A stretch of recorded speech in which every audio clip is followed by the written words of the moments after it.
Top story tonight, Alabama's Highway 55, which is a popular route for vacationers heading to the Florida Panhandle. It runs through Butler, Conecuh, and Covington counties, all the way to the Florida state line, bringing a lot of business through the area. But stretches of the road have been of concern for locals in recent years. Our Simon Schuessler shows us what locals and what state representative are doing about it.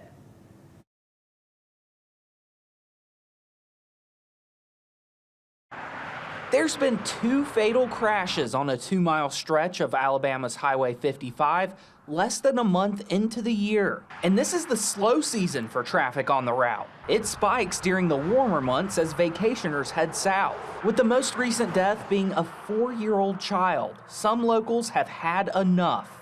The crashes spurred this petition with more than 70 signatures. I refuse to be one of those other mothers that have to sit there and cry because I have to bury my child. The most recent fatal crash on the highway happened near the 45-mile marker in this gas station right over here. I'm told it's one of a few hot spots for wrecks on the highway, and you can see the lack of visibility going up or down the hill from here. Right there in front of what the locals call the Giddy Up and Go, I believe Shell has bought it. I've heard people say that they want the entrance there to be shut down, and that right there is a big one. The petition demands at least 1 red traffic light at all town entrances along the highway, turning lanes at every entry point or turn, and for increased police surveillance. State Representative Matthew Hammett knows the road all too well and worked to increase trooper presence along hotspot areas for the next 30 days. He believes the issues are no one's fault and says it was moved from a 2-lane to a 4-lane highway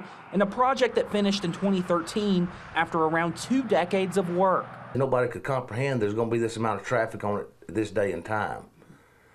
You know, there's some traffic counts of up to 4.4 million cars in a year. He agrees more turning lanes are needed and says the next step will be to reach out to state transportation officials to get cost estimates to fix those hot spots.